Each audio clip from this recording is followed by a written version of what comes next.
le corps enseignant, comme le corps administratif, ont beaucoup à faire. C'est-à-dire, le corps administratif, il doit assurer, en plus de la gestion de l'établissement, c'est-à-dire rencontrer les parents d'élèves, discuter avec eux, les rassurer, leur expliquer comment ça se passe, veiller à l'emploi du temps, veiller au groupe, veiller à ce qu'il n'y ait pas à ce qu'il y ait au respect de la distanciation. Donc il a déjà toute cette gestion administrative. Plus, il a la gestion aussi pédagogique, parce qu'il est en contact avec les enseignants. Il doit voir s'il y a des problèmes avec les enseignants, voir qu'est-ce qu'il peut améliorer, faire des réunions pour faire des bilans chaque semaine, pour faire des bilans de la semaine. Donc, vous voyez qu'il a fort à faire. Comme le corps enseignant aussi. Il a fort à faire, parce que le corps enseignant, lui aussi, il est appelé à suivre et à contrôler les gestes barrières, et en même temps, il est appelé à donner cours, à dispenser un enseignement de qualité par rapport, malgré cette situation particulière. Donc vous voyez, il faut qu'il y ait une certaine générosité d'esprit et par rapport au corps de l'éducation nationale. Alors justement, c'est une question qu'on se pose nous parce que nous ne sommes pas enseignants, mais vous l'avez été, donc vous êtes justement dans le corps évidemment. Est-ce que donc c'est une aubaine, est-ce que c'est une opportunité ou il faudra faire avec le fait d'avoir moins de monde dans la classe? C'est sûr que c'est un peu répétitif parce qu'il faudra redonner le cours une deuxième fois à un autre groupe, mais c'est peut-être aussi une bonne chose. Longtemps, les professeurs se plaignaient de la charge de la classe et là, ils ont des classes réduites, ils ont des groupes, donc ça peut être une aubaine aussi d'un point de vue pédagogique. On va dire à malheur quelque chose est bon.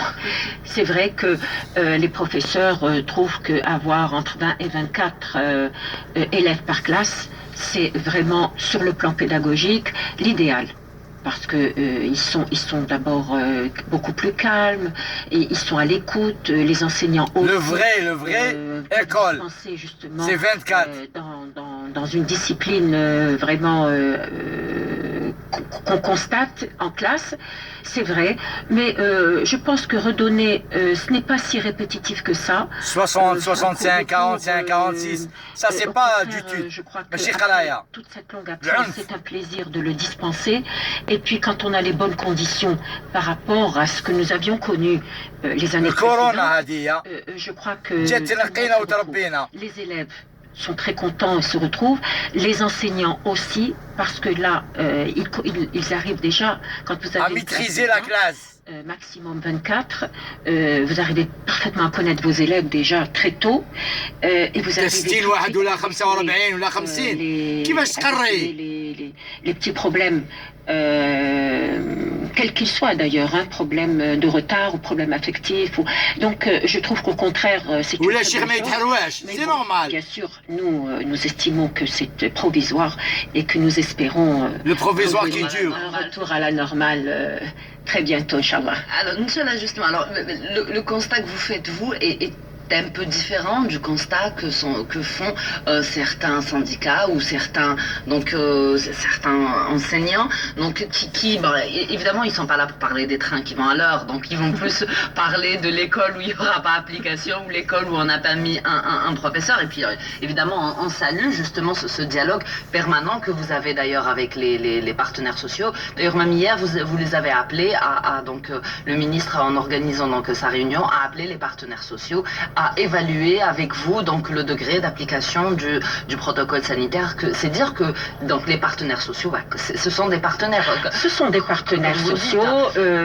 Maintenant voilà, il faudrait quand même prendre la hauteur et se dire que l'intérêt collectif des élèves, c'est vraiment au maintien de l'école. On va essayer, s'il y a des dysfonctionnements, on va essayer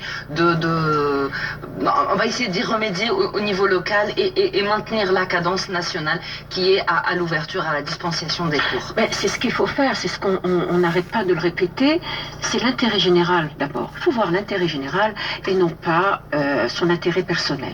Bon, les partenaires sociaux sont dans leur rôle. bien sûr. Nous ne sommes pas là ni pour juger, nous sommes là pour coopérer. Et nous coopérons le mieux possible. Et ils ont toujours été à l'écoute, il faut le dire. Ils ont toujours été à l'écoute, ils ont toujours demandé à participer avec nous, à être au courant de ce qui se passe. Il est tout à fait normal. Ils ont un avis.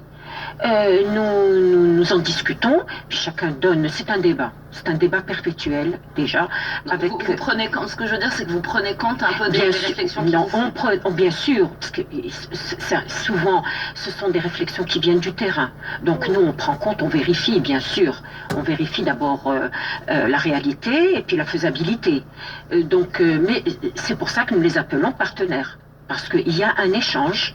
Nous avons des échanges avec eux, nous les écoutons, ils nous écoutent, même eux sont très disponibles. Chaque fois que nous avons fait appel aux partenaires sociaux, aux différents syndicats, et il y en a beaucoup maintenant, donc ils répondent, ils ont toujours répondu présent. Même les enseignants ne sont pas systématiquement comme ça contre. Hein. Non, ils font des propositions qui souvent sont des propositions objectives. Et que nous, on essaye aussi de mettre en place. Parfois, c'est pas toujours possible, parfois c'est possible, mais on s'arrange toujours pour qu'il y ait toujours un pas vers l'avant. Inch'Allah, je voudrais quand même donner une information qui est très importante.